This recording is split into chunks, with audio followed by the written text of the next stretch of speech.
الرجيم بسم الله الرحمن الرحيم فقد قال الله تبارك وتعالى في القرآن المجيد والفرقان الحميد والعصر إن الإنسان لفي خسر آمنت بالله صدق الله العلي العظيم وبلغنا رسوله النبي الأمين المبين الكريم ونحن على ذلك لمن الشاهدين والشاكرين والحمد لله رب العالمين بلغ الأولى بكماله كشف الدجى بجماله حسنت جميع خصاله صلوا علیہ وآلہ. اور کوئی گل باقی رہے گا نہ چمن رہ جائے گا، کوئی گل باقی رہے گا نہ چمن رہ جائے گا، پر رسول اللہ کا دین حسن رہ جائے گا. ہم سفیر و باغ میں ہیں کوئی دم کے چہ چہے، ہم سفیر و باغ میں ہیں کوئی دم کے چہ چہے، بلبلیں اڑ جائیں گی سونا چمن رہ جائے گا. اطلس و کم خواب کی پوشاک پر نازانہ ہو، اطلس و کم خواب کی پوشاک پر نازانہ ہو، اس تنے بے جان پر خالی کفن رہ جائے گا. جو پڑھے گا صاحب لولاک پر دل سے درود، آگ سے محفوظ اس کا تن بدن رہ جائے گا. امام اہل سنت امام محمد رضا خان علیہ الرحمہ فرماتے ہیں، اے عشق تیرے صدقے جلنے سے چھوٹے سستے، اے عشق تیرے صدقے جلنے سے چھوٹے سستے، جو آگ بجھا دے گی وہ آگ لگائی ہے. عزیزان ملت اسلامیہ، ایک مرتبہ بلند آواز سے اپنی اور ساری کائنات کے مرکز عقیدہ پیغمبر صادق جناب محمد رسول اللہ صلی اللہ علیہ وسلم کی بارگاہ دیگس پناہ میں بلند آواز سے درود پڑھی. اللہم صل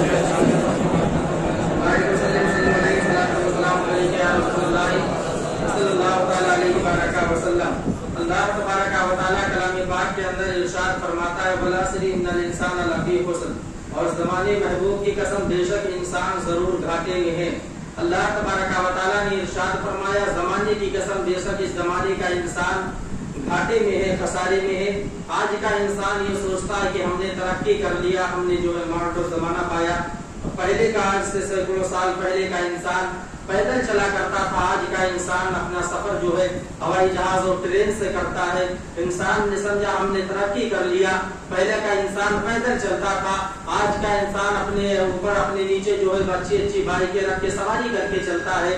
پہلے کا انسان جو ہے وہ قرآن پاک کی تلاوت کرتا تھا، آج کا انسان گانے سن رہا ہے. انسان نے سمجھا کہ ہم نے ترقی کر لیا. پہلے کا انسان عرسوں کے موقع پر قرآن مزاروں پہ جا کر قرآن خوانی کرتی تھی، قرآن پاک پڑھتی تھی، نہ تو منقبت کے اشعار پڑھتی تھی. آج کا انسان عرسوں کے نام پہ مزاروں پہ جو ہے مجرے اور قوالیاں کرا رہا ہے، اور وہ انسان سمجھتا ہے ہم نے ترقی کر لی. اور حقیقت میں ہے کہ پہلے کا انسان غربت میں ضرور تھا، تلاشی اور مفلسی میں ضرور تھا، لیکن اس بندے کے اندر ایمانداری تھی. دینداری تو اتنی زیادہ نہیں تھی، لیکن اس بندے کے اندر گناہ بھی کم تھے. آج کا انسان سمجھتا ہے ہم نے ترقی کر لیا، پہلے کے انسان نے ترقی نہیں کیا تھا. لیکن اللہ فرما رہا ہے، زمانے کی قسم بے شک اس زمانے کا انسان ضرور گھاٹے میں ہے، ضرور خسارے میں ہے. اس دنیا کا انسان جو ہے، پوری دنیا کے انسان جن سے انسان مراد ہے، یعنی انسان جو ہے گھاٹے میں خسارے میں ہے. انسان سمجھ رہا ہے ہم نے ترقی کر لیا، ہم نے جو ہے بڑی بڑی بلڈنگیں بنا لی، اور ہم نے بڑے بڑے پلاٹ خرید لیے، اور ہم نے ترقی کر لیا. ہم نے اتنی ترقی کر لی، ہم نے لاکھوں کروڑوں روپے اپنے بینک کے اندر جو ہے وہ جمع کر لیا. انسان نے سمجھا ہم نے ترقی کر لیا. لیکن اللہ فرما رہا ہے، انسان تم خسارے میں ہو، تم گھاٹے میں ہو، اس لیے کہ پہلے کا جو انسان تھا اس کے اندر ایمانداری تھی، اس کے اندر دیانتداری تھی. آج کے انسان کے اندر نہ ہی ایمانداری ہے، نہ ہی دیانتداری ہے، اور نہ ہی جو ہے نیکی کا کوئی ایسا کام موجود ہے جو آج کا انسان کرتا ہو. گناہ کے کام میں ہم دلیر ہے. اگر ہمیں کہیں پتہ چل جائے آج فلاں جگہ جو ہے ناچ گانے آرکیسٹرے ہے، تو پھر ہماری روح نکل جائے تو صحیح ہے، لیکن ہمیں وہاں پر پہنچنا ضروری ہے. اگر ہمیں پتہ چل جائے کہ فلاں جگہ قوالی اور گانے ہیں تو ہماری روح چلی جائے وہ بہتر ہے، لیکن ہمیں وہاں پہنچنا ضروری ہے. اور ایک مسئلہ میں بتاتا چلوں کہ آپ کے نظر میں گانا سننا زیادہ گناہ کی قوالی سننا زیادہ گناہ ہے؟ آپ ہمیں تھوڑا سوچ کر بتائیں یہ کہ آپ کے نظر میں گانا سننا زیادہ گناہ کی قوالی سننا زیادہ گناہ؟ بولے، گانا سننا زیادہ گناہ ہے یا قوالی سننا زیادہ گناہ ہے؟ آپ جواب دیں آپ سب حضرات کہ گانا سننا زیادہ گناہ ہے یا قوالی سننا زیادہ گناہ ہے؟ اس بات میں دونوں میں یہ مسئلے ہے بھائی، گانا سننا زیادہ گناہ ہے یا قوالی سننا زیادہ گناہ ہے؟ آپ اس میں ہمیں جواب دیں. میں جہاں تک میری جانکاری کے مطابق میں بتا رہا کہ گانا سننا گناہ کبیرہ ضرور ہے لیکن اس میں شرک و بدعت نہیں ہے، کم گناہ ہے۔ جتنے جو ہے قوالی سننے میں گناہ ہوتا ہے، گانے سننے میں اتنے گناہ نہیں ہوتے۔ اس کی ایک وجہ یہ بھی ہے کہ گانے میں اللہ اور اس کے رسول کی بے ادبی نہیں ہوتی، اللہ کا نام نہیں لیا جاتا، رسول کی شان اقدس میں گستاخی نہیں کی جاتی ہے۔ لیکن قوالیوں کے اندر وہ دف اور موسیقی بجا کر کے اللہ اور اس کے رسول کے شان میں اشعار پڑھے جاتے ہیں، اور اللہ اور اس کے رسول کی بے ادبی کی جاتی ہے، وہاں پہ حرام بھی ہو جاتا ہے۔ اور اگر جان بوجھ کر کوئی انسان ایسا کر لے وہ پھر شرک و بدعت بھی ہو جاتا ہے۔ اس لیے مفتیان کرام فرماتے ہیں آج کے دور میں گانا سننا کم گناہ ہے، قوالی سننا زیادہ گناہ ہے، اس لیے کہ گانا سننا صرف گناہ کبیرہ ہے، قوالی سننا اس میں شرک و بدعت بھی ہے اور گناہ کبیرہ بھی ہے۔ اللہ کی شان اقدس میں گستاخیاں کی جاتی ہے، رسول کی شانوں میں گستاخیاں کی جاتی ہے، اور ایسے جملے پڑھے جاتے ہیں جن جملوں کو اگر انسان سن لے اور ایمان والا انسان سنے تو پھر اس کے ایمان کا جنازہ نکل جاتا ہے۔ مثال کے طور پر اشعار پڑھے جاتے ہیں کہ علی کا پہلا نمبر ہے، اس میں خلفائے راشدین کا انکار ہوتا ہے۔ اشعار پڑھے جاتے ہیں میرے پیر کی صورت میں خدا نظر آتا ہے، اللہ کی ذات کے ساتھ شرکت ہو جاتی ہے، یہاں پر انسان کا جو ہے ایمان نکل جاتا ہے۔ اس لیے قوالی سننا وہ زیادہ گناہ ہے، گانا سننا کم گناہ ہے۔ عزیزان ملت اسلامیہ، انسان نے سمجھا ہم نے ترقی کر لیا، انسان سمجھ رہا ہے ہم نے بلڈنگیں بنا کر کے ہم نے ترقی کر لی، ہم نے پلاٹ خرید کر ہم نے ترقی کر لیا، ہم نے جو ہے قوالیاں کرا کے ہم نے ترقی کر لی۔ یاد رکھو آپ قوالیاں کرتے ہو لیکن سنیت پہ اعتراض کیا جاتا ہے، قوالیاں آپ کرتے ہو احمد رضا پہ اعتراض کیا جاتا ہے، قوالیاں آپ کرتے ہو خواجہ غریب نواز کی ذات پہ اعتراض ہوتا ہے، قوالیاں آپ کرتے ہو عرصوں میں ناجائز تماشے آپ لے کر کے آتے ہو، غوث اعظم کی ذات کو نشانہ بنایا جاتا ہے۔ عزیزان ملت اسلامیہ، گویا کہ سنیت اس کا نام نہیں ہے، سنیت اس چیز کا نام ہے آپ شریعت کی پابندی کرے، شریعت کی پاسداری کرے اور ذرا ہوش کے ناخن لو، یا تو اپنا نام سنیت سے ہٹا دو یا پھر مزاروں پہ ڈھول تاشے بجانا چھوڑ دو۔ اگر آپ نے سنیت کا نام لے کر کے اور مزاروں پہ ڈھول تاشے بجوائے، خدا کی قسم میں کہتا ہوں کل جب رب کی بارگاہ میں حاضر ہوگے اللہ ہر ذرے کا حساب لے گا۔ اللہ کسی بندے کو بلائے گا، پوچھے گا تو کیا کر کے آیا تھا، وہ بندہ کہے گا میں قرآن پڑھ کے آیا تھا، اور جب آپ کی باری ہوگی رب آپ کو بلائے گا، آپ سے پوچھے گا بندے کیا کر کے آیا تھا، اور رسول نے پوچھا تو دنیا میں کیا کر کے آیا تھا۔ جس بابا کے نام کی ہم قوالیاں کراتے ہیں، جس غوث کا ہم کھچڑا کھاتے ہیں، اگر غوث اعظم نے پوچھ لیا بندے تو کیا کر کے آیا تھا تو ہمارے پاس کوئی جواب نہیں ہوگا۔ ایک بندہ جواب دے گا ہم قرآن پڑھ کے آئے تھے، وہیں پہ آپ کھڑے ہوں گے اور آپ جواب دو کہ ہم قوالیاں کر کے آئے تھے، ہم گانے سن کر کے جو ہے یہاں پہ آئے تھے۔ اللہ کے رسول فرماتے ہیں، اللہ کے رسول صلی اللہ علیہ وسلم نے اسلام کی ساری چیزیں ہمیں عطا فرما دی ہے، مگر پھر بھی ہم اپنی نادانی کی وجہ سے اس اسلام کو نہیں سمجھ پا رہے ہیں۔ اور جس کو علماء نے فرمایا کہ قوالیاں سننا زیادہ گناہ ہے، گانے سننے کم گناہ ہے، وہ قوالیاں ہم مزاروں پہ کراتے ہیں، گویا کہ قوالیوں کے نام پر ہم شرک و بدعت ایجاد کر رہے ہیں، لوگوں کے دلوں میں وسوسے پیدا کر رہے ہیں، اور قوالیوں سے دین نہیں پھیلا۔ جہاں جا کر کے آپ جو ہے مدرسوں کا حال جائزہ لے، وہاں پہ غریبی کے عالم میں ٹوٹی ہوئی چٹائی پر بیٹھ کر تعلیم حاصل کرنے والے بچے جو ہے جہاں پہ قرآن و حدیث کا درس لیتے ہیں، دین ان مدرسوں سے پھیلا ہے، لیکن مدرسوں کی حالت کو ہم نے بدتر بنا دیا ہے۔ ہم نے قوالیوں پہ جو ہے ہزاروں لاکھوں روپے خرچہ کر دیے، مگر ہم سے یہ نہ ہو سکا ہم اسی پیسے کو اٹھا کر کے اسی پیسے سے کسی بچے کو عالم بنا دے، قوم کا کوئی کام کر دے جو ہمارے لیے یہاں بھی کامیابی کا ذریعہ بنے، اور مرنے کے بعد میں جب قبر میں پہنچے تو فرشتے کہیں اس کا چہرہ ڈھک دو، اس لیے کہ یہ دنیا میں محمد الرسول اللہ کے شریعت کے ساتھ بغاوت کر کے نہیں آیا بلکہ رسول کی شریعت کے ساتھ وفا کر کے آیا ہے۔ عزیزان ملت اسلامیہ، لیکن ہم نے ایسا کوئی کام اپنی زندگی میں نہیں کیا، ہم نے تو صرف شریعت کا مذاق بنایا، ہم نے تو صرف جو ہے شریعت کے ساتھ بغاوت کی، اللہ اور اس کے رسول کے ساتھ بغاوت کیا۔ ہم سمجھتے ہم نے ترقی کر لیا، مگر اللہ کا کلام فرماتا ہے بندے تو نے ترقی نہیں کیا ہے۔ آؤ میں آپ کو بتاتا چلوں، نبی کا ایک عاشق تھا جس کا نام ربیع بن سلیمان تھا، اور ربیع بن سلیمان موچی کا کام کرتا تھا، اور اس کے دل میں نبی کی بڑی محبت تھی، اس نے سن رکھا تھا گنبد خضرا کا نظارہ بڑا پیارا ہے، उसने अपने दिल ही दिल में सोचता था और रात को तन्हाई के आलम में जा करके वो अपने बिस्तर पे रोता था और रब की बारगाह में अर्ज करता था, मालिक ओ मौला कभी मेरे पास इतनी दौलत दे दे कि मैं जा करके तेरे हबीब का रोजा देख लूं। आज लोग बहाना करते हैं जब रसूल बुलाएंगे तब जाऊंगा, जब अल्लाह बुलाएगा तब जाऊंगा। अल्लाह ने पहले ही फर्ज कर दिया है तेरे ऊपर, अब तुझे बुलाने की जरूरत नहीं है।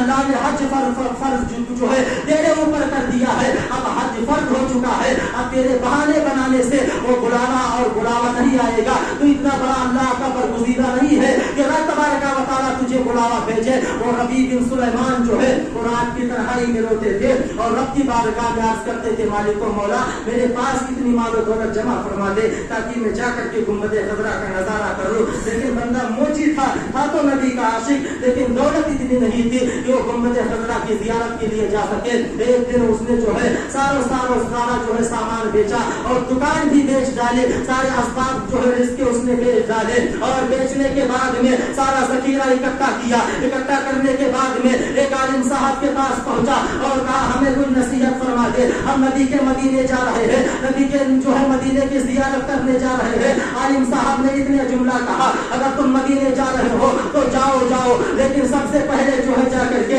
अपने बस्ती वालों से माफी मांग लो। अगर तुमने किसी का दिल दुखाया होगा तुम्हारा हज कबूल नहीं किया जाएगा, अगर तुमने किसी का हक मारा होगा तुम्हारा हज नहीं कबूल किया जाएगा। रसूल की बारगाह में हाजिरी जो है वो तुम्हारी नहीं मानी जाएगी। आज बंदा जो है लाखों लोगों के हुकूक को मार करके, भाई के माल को गसक कर करके और लोगों से रिश्वतें लेकर वो उम्रे और हज को जाता है और फिर बंदा कहता है मेरा हज कबूल हो गया। याद रख ऐसे उम्रे और हज से कोई फायदा नहीं है। और नबी बिन सुलेमान अपनी बस्ती में जाते हैं, जाने के बाद में सारे लोगों के दरवाजे पर गए और कहा हमें माफ कर दो। लोगों ने पूछा क्या बात है, कहा मैं हज के लिए जा रहा हूँ, अगर कोई कभी गलती हुई हो तो हमें माफ फरमा दीजिए। वो मोची होकर के उसका ईमान इतना ताजा था, आज हम मालदार होकर के हमारा ईमान इतना ताजा नहीं है। उन लोगों ने उसे माफ कर दिया। वो बस्ती से बाहर निकलता है, एक गरीब के घर पे जाता है, दस्तक देता है, अंदर से आवाज आती है कौन है?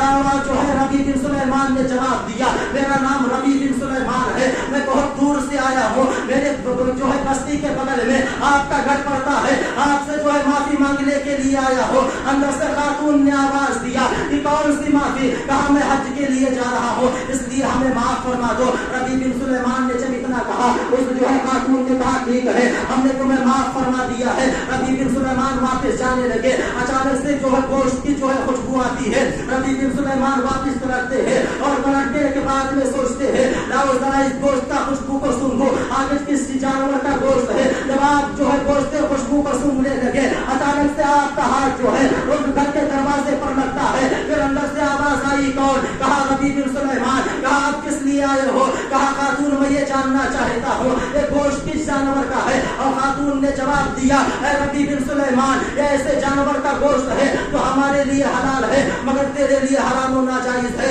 रबी बिन सुलेमान ने कहा था आखिर ऐसा कैसे हो सकता है ये तुम्हारे लिए हलाल हो और हमारे लिए जो है हराम हो। उस खातून ने जवाब दिया था आज 8 दिन का फाका है, मेरी बच्चियां भूखी है। रबी बिन सुलेमान मैं बाहर निकली हो और एक मुर्दार जानवर का गोश्त ला करके पका रही हो। रबी बिन सुलेमान अपने घर जाते हैं, सारों कतार रोने लगते हैं और रब की बारगाह में अर्ज करते हैं मालिक ओ मौला मुझे माफ कर देना, मुझसे बहुत बड़ी गलती हुई है। सारा माल लिया, सारी सवारी ली, ले जाकर के बाजार में बेचा और बेच करके उस दरवाजे पर पहुंचे और कहा खातून आपका मैं इतना सा भाई आया हूँ ये सारा माल आप रख ले और इसके बदले में सिर्फ रब की बारगाह में दुआ कर दे। उस खातून ने कहा था ऐ रबी बिन सुलेमान तेरी सारी जिंदगी की कमाई है, हज पे जा रहा था क्यों हज पे नहीं जाएगा? रबी बिन सुलेमान ने कहा था मैं हज पे जा रहा हूँ, हज तो मैं कभी भी कर लूंगा और मेरी जिंदगी लंबी रही मैं कभी भी इकट्ठा करके पैसे हज कर लूंगा, मगर अगर आज तेरा दिल दुखा के मैं हज पे चला गया तो फिर कल कयामत के दिन मुस्तफा ने पूछ लिया मेरी एक उम्मती जो है वो भूखी रह गई थी और उसे छोड़ करके तू मेरी जियारत के लिए आया था तो फिर मुस्तफा हमें अपनी बारगाह से हटा देंगे। खातून तो फिर मेरा हज भी कबूल नहीं किया जाएगा, मेरे उम्रे भी कबूल नहीं किए जाएंगे। रबी बिन सुलेमान सारा पैसा दे करके जब अपने घर जाते हैं और जाने के बाद में रात की तन्हाई में सोते हैं, इतने में मुकद्दर का सितारा चमका, मदीने के मुख्तार तशरीफ ले आए और आपने फरमाया मेरा रसूल फरमाया फरमाता है नबी बिन सुलेमान, अल्लाह ने तेरा हज कबूल फरमा दिया है, और सिर्फ तेरा ही नहीं कबूल फरमाया बल्कि तेरे सदके में इस साल जितने हज करने वाले थे अल्लाह ने सबका हज कबूल फरमा दिया है। मिल्लत इस्लामिया इंसान समझता है हमने तरक्की कर लिया, गुनाहों के हकों को आबाद करके आप कभी भी तरक्की नहीं कर सकते। आपकी औलादें इसीलिए आपके साथ बदसलूकियां करती है क्योंकि आपने न जाने अनजाने में किसी न किसी का हक जरूर खाया होगा, आपने रसूल की शरीयत के साथ मजाक जरूर किया होगा, इसीलिए आपकी औलादें जो है वो आपके साथ नाफरमानी करती है, आपकी औलादें जो है आपके साथ बदतमीजियां करती है। आप तरक्की नहीं कर सकते, उस वक्त तक आप तरक्की नहीं कर सकते जब तक कि आप रसूल की शरीयत की जानिब वापस नहीं आते हैं। और आप तो आप हो, अमेरिका ने एक सर्वे कराया था 2015 से लेकर 2019 तक पूरे अरब ममालिक का उसने सर्वे कराया, और कराने के बाद सिर्फ ये मालूम करना चाहा 10 और 15 साल के बच्चे आने वाले फ्यूचर में क्या बनना चाहते हैं, उनकी ख्वाहिश क्या है। तो अरब और मक्का और मदीने के बच्चों ने, अरब ओमान दुबई के बच्चों ने कहा था हमें बनना है तो हमें जो है रोनाल्डो बनना है या तो हमें मेसी बनना है।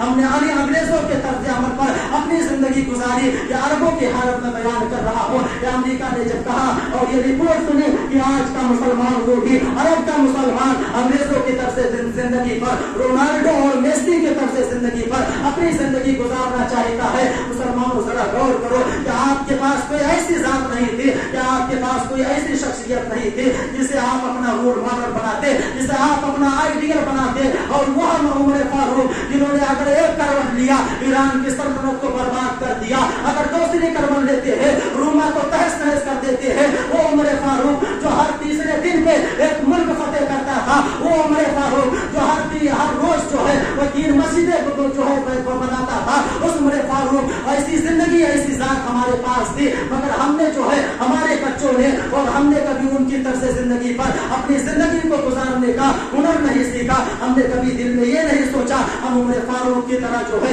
जिंदगी बसर करेंगे। वो उमर फारूक जो अपने बदन पे टूटा फूटा लिबास पहनता था, मगर अगर एक करवट ले लेता था बड़ी बड़ी सल्तनतें तबाह बर्बाद हो जाया करती थी। उसकी दहशत लोगों के दिलों में इतनी बैठ चुकी थी। वो उमर फारूक जिसे पढ़ करके बराक ओबामा ने कहा था, और उसने ये कहा था अगर इस्लाम का उमर 10 साल और दुनिया में जिंदा रह जाता तो सारी दुनिया में जो है वो इस्लाम ही इस्लाम नजर आता और कोई बचता नहीं। ऐसे ऐसी ज़ात जो है ऐसी शख्सियतें हमारे पास है, मगर हमारे बच्चों ने रोनाल्डो और मेसी की तरह जिंदगी गुजारने को जो है अपना फरीजा समझा, अपने तरफ से जिंदगी को अपनाया। हमने रसूल की जिंदगी को नहीं अपनाया, सहाबा की जिंदगी को नहीं अपनाया। याद रहे अगर हम आज भी नहीं सुधरे और रसूल के तर्ज अमल पर अगर हमने अपनी जिंदगी को वापस नहीं किया, सहाबा के तर्ज अमल पर अगर हमने अपने कैरेक्टर को वापस नहीं किया, तो फिर अनकरीब वो वक्त आने वाला है जब हमें मिटा दिया जाएगा और हम ऐसे मिट जाएंगे। डॉक्टर इकबाल ने 100 साल पहले कहा था